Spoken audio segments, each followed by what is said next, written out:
asalaamaaleykum ñu ngi leen di nuyu di leen ziar di leen béggee bu baax a baax ñu bëggoon a wax rek ci ce qui concerne l'actualité sénégalaise les points saillants de l'actualité sénégalaise bu ci gën a fës mooy Bamba Fall gis ngeen ne dem na ci Macky Sall transhumé mu nekk loo xamante ni nag am na ñu bëri ñoo xam ne bettu leen man gëm naa ne ci waa Médina yi sax ci ñi ko fal il n'avait pas le choix mais xamoon nañ ne waa ji c'est un traître te ay mbiram wóorul te xamoon nañ ne lu mu yàgg-yàgg il va rejoindre le camp présidentiel ñu bëri nag maa ngi gis ñu am ay reproches yi ñu koy def di ko reprocher lu bëri di ko blâmer mais man du ma blâmer Bamba Fall à 100% man ki may blâmer à 100% mooy le président de la République un président de la République du caaxaan quoi rawatina ak président de la République bu Sénégal nga xam ne dëkk la boo xam ne suñu maam yi valeur lañ leen xamee woon ak éthique ak morale laataa ñaari diine yi di fa dugg muy diine musulman ak diine christianisme moment boobu yëpp ñoom ay ceddo lañu woon ñu ëpp ci ñoom mais terewul woon dañoo amoon ay valeur am éthique am vergogne am lu ñuy jomb boo xoolee tey ci suñu histoire da ngay gis ne am na ay jigéen yu nekkoon waalo yoo xam ne dañoo taal seen bopp ndax bañ ñu déshonorer leen seen jëkkër dañoo dem tool ay nit ñëw fa ay samba boy ne dañ leen di violer léegi ñoom ñu bañ ñu jaay leen doole violer leen ñu préférer taal seen bopp donc kon Sénégal dëkk valeur la amoon nañ fi ay mag ñoo xam ne tey dañ doon xeex li nga xam ne moom mooy impérialisme bañ ku leen noot di xeex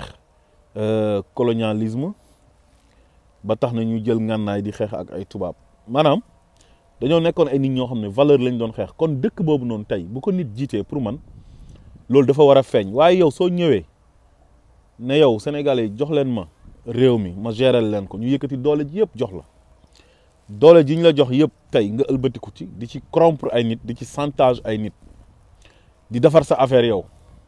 sa affaire rek moom moo la intéressé mais l'affaire de la cité ça t'intéresse pas intéressé wu la loolu moom moo nekk ci président Macky Sall c'est un président qui encourage les voleurs di encourager corruption di encourager trahison maanaam moom anti valeurs yi contre valeurs yi da leen ñoo ko neex quoi moom ba pare mu jàpp ne chaque sénégalais a un prix man pour man yow soo ñëwee sax fekk sénégalais yi ci jamono jii nii ñu nekk ñoo xam ne dañoo bëgg prestige bëgg privilège bëgg ay avantage maanaam bëgg àdduna daal bëgg teraanga comme ni ñu koy waxee pour man boo ñëwee war nga wan sénégalais yi ne c'est pas l'argent qui fait le bonheur te du ay poste wala prestige rek mooy tax nit ki dund nit ki mën nga dund ci ñàkk mais nga garder sa dignité quoi am ay valeur am ay éthique man pour man président Macky Sall noonu la waroon a gouverner sénégalais te loolu la waroon a incarner loolu la waroon a inculquer la nouvelle génération wan leen ne leen alalu àdduna du dara wan leen ne leen nit lépp lu mu war a am ci àdduna daf ko war a liggéey mais nit warul nekk di tappale pour am xaalis wan leen ne leen du politique mooy tax nit war a am xaalis politique c'est l'art de gérer la cité politique da nga koy def pour servir sa réew def ko un sacerdoce ñun loolu lañ doon xaar ci président bu Sénégal xam nga tey jii ñu bëri ñu ngi wax naan président bi dafa mën a politique mooy ñenn journalistes yi dem ci plateau télévisé yi di ko defal propagande di wane ne dañ kaa contre sax te contruñ ko ñun xam nañ nu mu demee parce que ay nandite lañ gënuñ ñoo yeewu da nga leen di faral di dégg ñu naan le président Macky Sall c'est une bête politique man ñoo suñ koy wax man ree daf may jàpp damaa xam ne ñu jàkkaarloog moom saaga ko sax moo gënoon ñu koy wax ne moom politicien la man pour man bu ñu ko doon tàgg ne waa ji dafa mën a politique xam nga fan lañ ko waroon tàggee ci une bonne politique de développement ñëw suqali mbay mi agriculture bi di dox xam nga ñu am autosuffisance alimentaire suñu géej gi mu jël jaay ko tubaab bi ñu gérer ko suñu bopp suñu pêche bi dox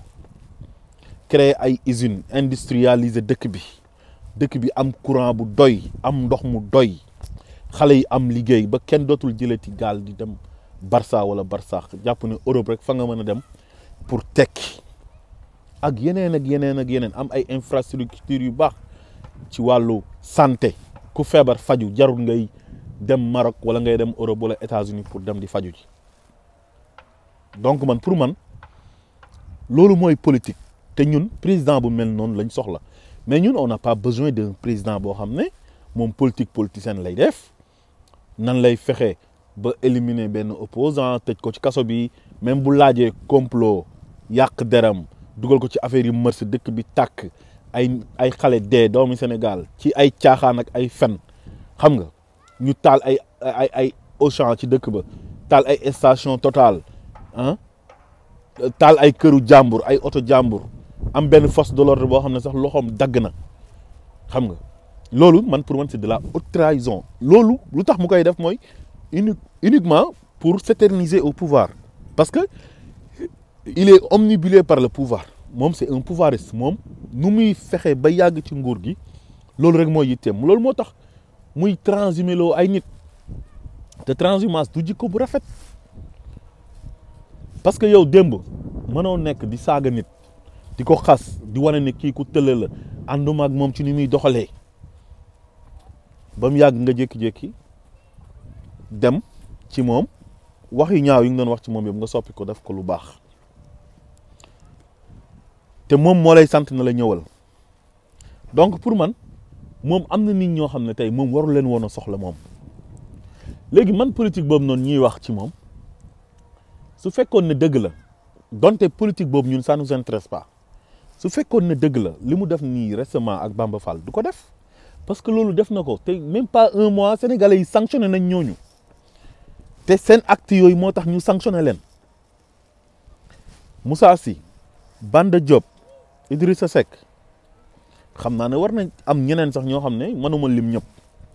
mais ñooñu lan moo tax fañ dëkk ñu sanctionné leen parce que dañ leen a fal ci turu opposition ñu gëm ne ñoom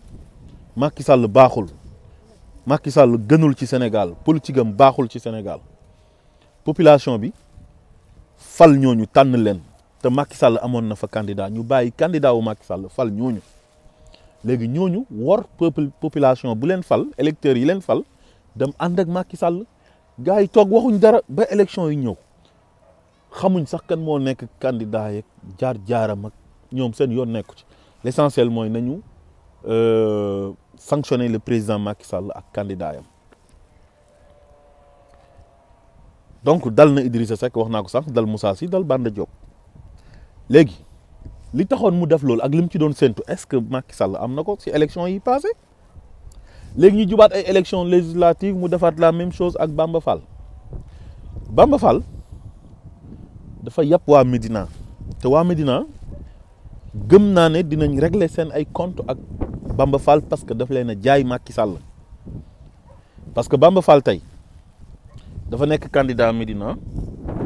sous la bannière de gëm sa bopp parce que amutoon benn liste bu mu demee élection mënoo dem élection sans liste soit mouvement lay nekk wala mu nekk parti waaye Yewwi Askan Wi wóoluwuñ ko parce que xam nañ ne c'est un traître nu mu comporté woo ak Khalifa Sall bi Khalifa Sall amee problème moo tax mënuñ kaa wóolu Barthélémy Dias moom génn na ci moom bu yàgg parce que xam na ne kii workat la farul fenn mu zabzebin la moo tax xamoon na ne duñ ko investir au niveau de la Médina parce que buñ ko investiroon tey mais lii la leen di def da leen di toroxal imaginel tey Macky Sall nu mu ciblé Yewwi Askan Wi jël ay préfet jox leen instruction pour ñuy éliminer yenn candidat Yewwi Askan Wi ak seen ay liste ci yenn régions yi imaginel tey buñ jëloon Bamba Fall def ko seen candidat foofu noonu investir ko à la Médina mais su paree lii la leen di def parce que lii daf ko prémédité yàgg na ko wàcc léegi yow waa Médina Macky Sall indi candidat yam yow ñu fal la ci turu opposition ci turu ne dañoo indi Cheikh Ba bi nga xamante ni moom mooy directeur CDC caisse de dépôt et de consignation mu indi xaalis di jaay doole waa Médina injustice boobu ak arrogance boobu noonu neexu leen ñu ne léegi nañ jàppale Bamba Fall ndeke ñoom lu ñuy jàppale Bamba Fall yëpp Bamba Fall mu ngi pare pour wor leen après mais loolu c'est catastrophique. am na réew yu mu doon waa dëkk ba ñooy génn carrément mobiliser wu ñëw ba ci maire bi ne ko da ngay démissionner par force parce que faluñ la woon pour nga dem di ko yàkkal président bi. léegi président boobu nag jàpp na ne comme moom dafa am problème pour gagner Dakar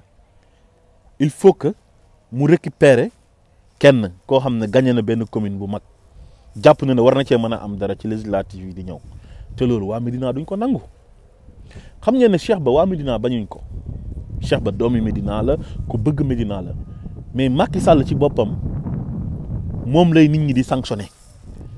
mais Cheikh Ba bu demoon ak liste boppam sax mën na gagné Bamba Fall comme ñoom Bengelloune nu ñu demee ak seen liste bopp ak Kaolack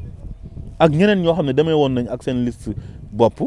te investir ñu leen woon ci Benno Bokk Yaakaar ñu fal leen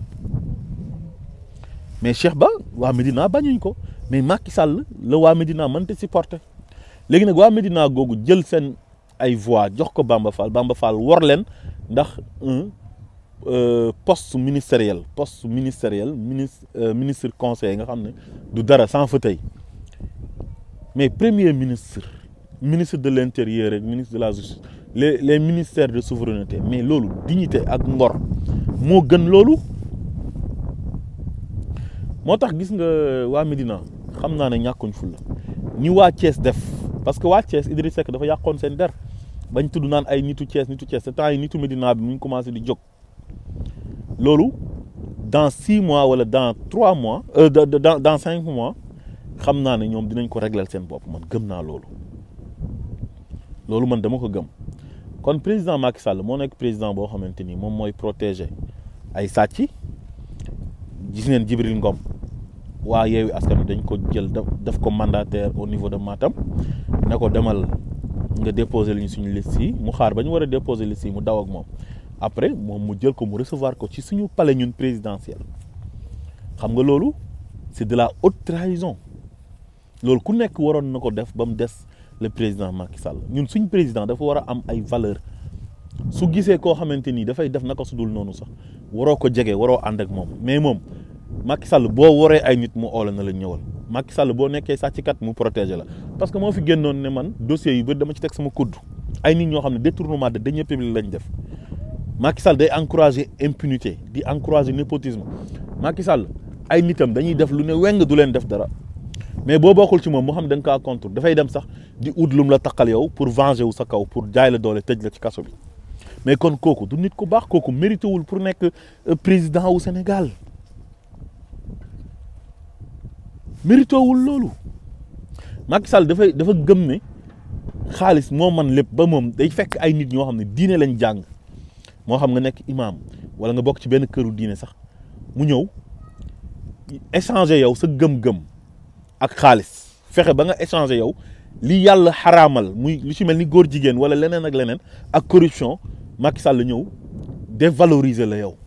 décrédibiliser la devant les Sénégalais parce que xaalis dafa xam ne Sénégalais dafa bëgg xaalis Sénégalais dafa bëgg teraanga waaye nag attention il faut pas mettre tout le monde dans le même sac am na ñoo xam ne fañ nekkoon ña nga fa nekk ba léegi te am na ñoo xam ne maanaam mar naan du leen tax a naan petit parce que bu robinet yi ubbee dañuy rus xaalis jaralu leen dara àdduna mënta yàgg bañ jaay seen ngor àdduna mënta yàgg bañ vaar leen nekk fi démb di wax naan Macky Sall dafa bon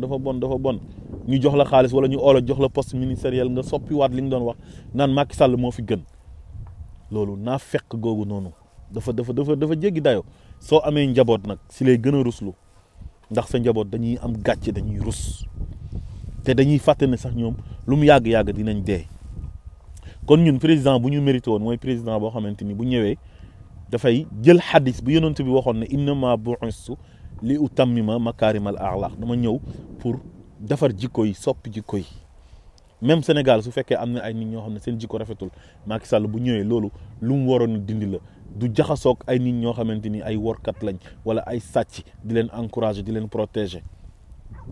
ñoo xamante ni dunduñ valeur dunduñ éthique te ñu bëri tey dañuy wax naan politique noonu la jàpp ne politique daal waronte la naan oui politique moom noonu la politiciens yi ñoom ñëpp a yem je suis désolé tout le monde n'est pas pareil man politique bi ma gëm man ba tax man ma koy def man gëm ko dama bëgg politique man mooy politique bi nga xamante ni éthique la ak déontologie ak morale ak ay valeur parce que l'islam bu demee ba taxaw tey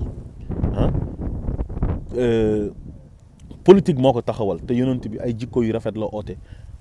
ay jikko yu rafet moo nekk ci moom te ñun yonent bi moom mooy suñu royukaay laqad kaana lakum fii rasulullahi uswatun hasana yàlla bi muy tagg yonent bi ci alquran nan la ko wax wa innaka la ala xuluqin azim loolu yëpp ay jikko yu rafet la donc kon ñun dañoo gëm ne politique du suñu gaay yi ñenn ci suñu gaay yi ñu nekk Sénégal di lire ay Machiavel muy wax nan ngay politiquer nan ngay woree nan ngay galgalee nit nan ngay fenee ay nit ba am li nga bëgg moo ñun gëmuñ loolu parce que Sénégal ñun dëkku diine la ay jullit ñoo fa nekk ak ay chrétien nee naa leen sànq ci commencement bi suñu maam yi laata christianisme di fa ñëw ak l'islam dañoo amoon ay valeur ba léegi am na tey minorité bu ndaw bu fa nekk boo xam ne sax ay animiste lañ mais dañoo gëm valeur tey kon Macky Sall moom moo fautif Macky Sall moo mérité wul pour nekk président au Sénégal Macky Sall mooy inculquer suñu doom yi na leen wor baax na